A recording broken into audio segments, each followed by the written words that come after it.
PM news network में दोस्तों आपका स्वागत है। मैं हूं आपके साथ राशिद ज़हीर। हरियाणा और कश्मीर चुनाव से पहले ही भारतीय जनता पार्टी हारती दिख रही है। सर्वे भी आया है और कश्मीर के हालात क्या हैं ये भी आपको बता दूंगा बहुत कम टाइम में। आप मेरे साथ बने रहिए। लोकपोल एक सर्वे कराने वाली एजेंसी है। कर्नाटक में तो बड़ा सटीक इनका आया था और कई सारे इलेक्शंस में इनका सटीक माना जाता है। ऐसे समय में जब गोदी मीडिया बहुत सारे कराती है सर्वे और उसमें झूठ आपके सामने पेलती है दबा करके, ऐसे समय में अगर कुछ लोग अलग काम करते हैं तो उनको थोड़ा सा देखा जाता सीरियसली।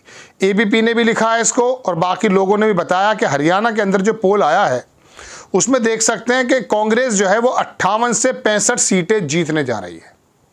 बहुत बड़ा झटका है और ये एंटी इनकम्बेंसी के बारे में बताया जाता है और जो वहाँ लोकल पार्टीज़ हैं उनका तो सफाया ही हो जाएगा।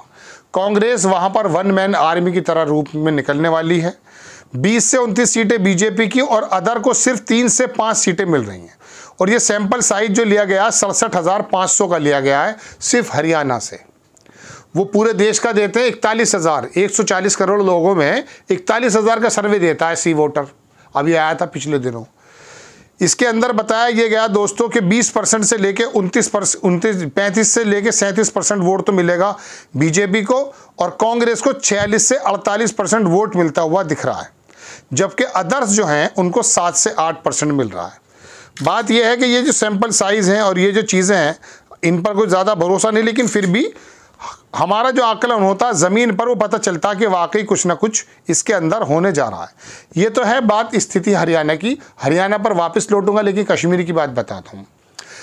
कश्मीर में जो घाटी की 24 सीटें हैं, 8 सीटों पर तो भारतीय जनता पार्टी के कैंडिडेट ही नहीं हैं।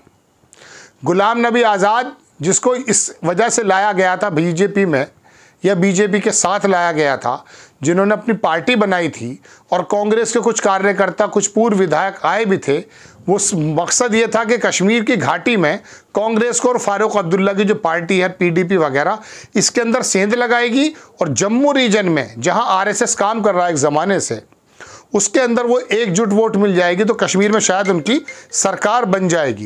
लेकिन सरकार बनने की बात बहुत दूर। गुलाम नबी आज़ाद ने पहले ही कह दिया कि मैं तबीयत ख़राब होने की वजह से कन्वेंसिंग नहीं कर पाऊंगा। जो लोग लड़ना चाहें लड़ लें, जो लोग वापस आना चाहें पर्चा वापस ले लें।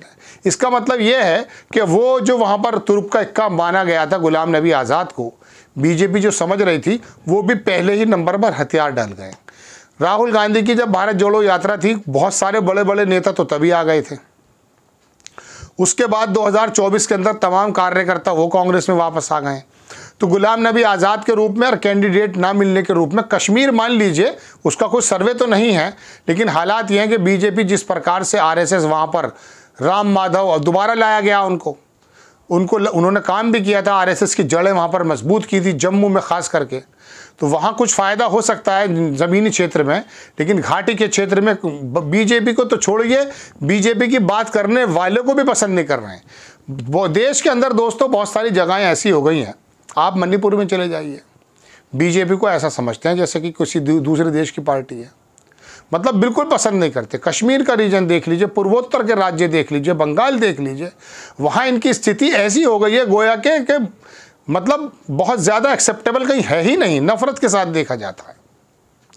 अब ऐसे में हरियाणा जहाँ जो हिंदी पट्टी दिल्ली, हरियाणा, राजस्थान, मध्य प्रदेश, उत्तर प्रदेश, बिहार, उड़ीसा, इन जगहों पर जो मजबूत है, यहाँ भी हालात देख लीजिए। उत्तर प्रदेश के चुनाव तो आपके सामने है। अब हरियाणा के अंदर जो सर्वे आए हैं इसके अंदर पता चल गया कि खट्टर साहब का जो गठबंधन के साथ सरकार बनी थी अब तीसरी बार उनकी गठबंधन के साथ भी बनने नहीं जा रही है, बल्कि वो जसपा के जो दुष्यंत चौटाला हैं उनके तो 10 में से भाग करके भारतीय जनता पार्टी में चले गए। 4 या 5 बचे हैं उनके पास विधायक। वो पूरी 90 सीटों पर लड़ना चाहते हैं। मायावती को, कोई चंद्रशेखर रावण को, मतलब इस तरह से वहाँ काम किया जा रहा है। हरियाणा में जाट और जाटव ये एक कांग्रेस का खास करके बहुत कोर वोट है और वहाँ माना यह जा रहा है कि ये दोनों वोट जो है मिलने जा रहा है कांग्रेस आई को।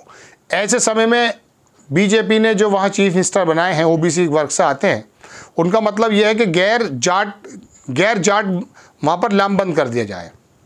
ये होता है, यादव को छोड़ के गैर यादव बना देना, दलित को छोड़ करके गैर दलित बना देना, जाटों को छोड़ के गैर यादव बना देना। हद ये है कि मुस्लिमों में भी उन्होंने जो है अशराफिया जो हायर कास्ट के लोग हैं उनसे अलग करके जो ओबीसी के लोग हैं उनको अलग करने की कोशिश की गई है।